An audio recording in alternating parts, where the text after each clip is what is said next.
안녕하세요. 아이맨유입니다. 오늘은 바쁘게 돌아가고 있는 맨유 이적 시장의 마지막 퍼즐에 대해 알아보겠습니다. 맨유는 이번 이적 시장에서 수비진 강화에 힘썼으며 지르크지라는 유려한 자원을 데리고 왔는데요. 아마 마지막 영입은 삼선 미드필더가 될 것으로 보입니다. 현재 맨유는 맥토미니 방출에 힘을 쓰고 있습니다. 리그 첫 경기 이후 나폴리 이적 링크가 짙어졌으며 이러한 나폴리의 관심에 따라 원래 링크가 있었던 풀럼 또한 다시 짙어지고 있습니다. 맨유는 맥토미니의 몸값으로 3천만 유로를 원하고 있는데요. 나폴리는 오시멘 처분에 따라 영입 여부가 나뉠 것으로 보입니다. 또한 풀럼은 맥토미니에게 3천만 유로까지는 과투자라고 생각하기 때문에 향후 협상 결과를 지켜봐야 할 것으로 보입니다. 어쨌든 결국 맥토미니는 처분될 것으로 보이며 맥토미니의 처분 이후 3선 영입이 이루어질 것으로 생각됩니다. 맨유는 3선 미드필더로 우가르테, 베르게, 포파나 링크가 있었는데요. 포파나는 AC밀란으로의 이적이 확정되었기 때문에 우가르테, 베르게 두 선수 중 한 명이 맨유로 입성할 것으로 예상됩니다. 그렇다면 이 두 선수에 대해 알아보겠습니다. 먼저 우가르테는 지난 분석 영상을 참고하시면 될 것 같습니다. 다음으로 베르게의 프로필을 살펴보겠습니다.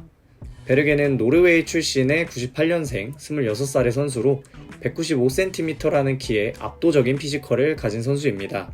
베르게의 포지션은 중앙 미드필더와 수비형 미드필더로 지난 시즌 벌리에서 중앙 미드필더로 30경기, 수비형 미드필더로 7경기에 출전했습니다. 베르게의 가장 눈에 띄는 장점은 바로 전진성입니다. 엄청난 사이즈에 맞지 않은 부드러움을 가지고 있는데요. 이러한 부드러움을 바탕으로 전진 드리블을 하는 장면이 많았습니다. 또한 탈압박도 능한 모습이었습니다. 이는 지표로도 나타나는데요. 베르게는 90분당 1.98개의 전진적인 볼음반 스탯을 기록했고 상대 파이널 서드로의 볼음반도 1.76개를 기록하며 전체적인 전진성 스탯에서 리그 상위권에 속하고 있는 모습입니다. 즉 베르게는 사이즈는 크지만 발밑이 좋고 전진성이 좋은 선수라는 것을 알 수 있습니다. 다음은 패스 능력입니다. 베르게가 3선 위치에서 좌우로 벌려주거나 전방으로 넣어주는 패스 장면들을 자주 볼 수 있었는데요. 이 패스들의 정확도 또한 준수했습니다. 지난 시즌 베르게는 88.8%의 높은 패스 성공률을 기록했습니다. 특히나 롱패스 정확도가 높은 모습을 볼 수 있는데요. 베르게는 71.6%라는 높은 롱패스 성공률을 보이는데 이는 PL 상위 10%에 속하는 수치입니다. 이렇게 베르게는 본인 앞에 공간이 놓이면 과감한 전진 드리블을 즐기고 좌우 전환과 전진 패스에 능하다는 것을 알 수 있습니다.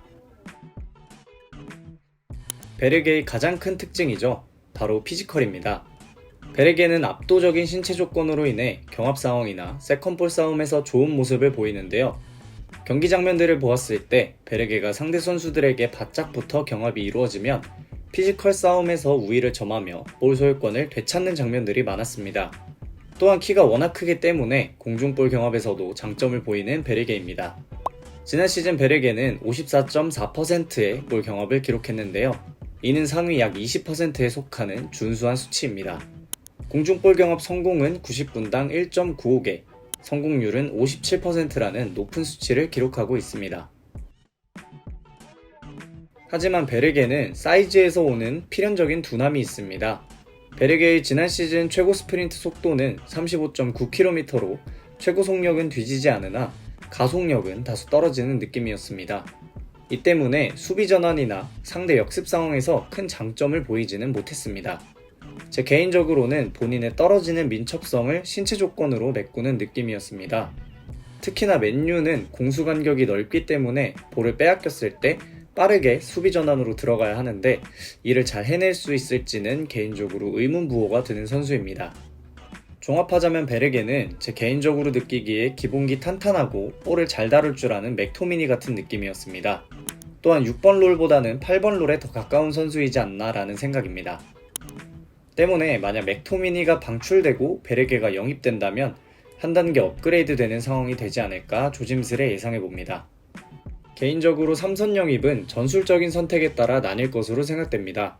마이누와 부페의 공격성을 더욱 부각시키고 싶다면 후방에서 개처럼 뛰며 쓸어 담아주고 포백을 확실하게 보호해줄 수 있는 우가르테를 영입할 것으로 보이며 3선에서 전진적인 움직임을 더욱 활성화시키고 볼을 유기적으로 돌리고자 한다면 베르게가 좋은 옵션이 될 것으로 보입니다. 우선 맨유는 우가르테를 최우선 영입 대상으로 생각하고 있는 것 같은데요. 파리가 높은 이적료를 고집하고 있기 때문에 맥토미니가 처분된 뒤에도 상황을 지켜봐야 할 것 같습니다. 베르게는 우가르테보다 훨씬 저렴하기 때문에 맨유가 플랜 B로 보고 있는 것 같습니다.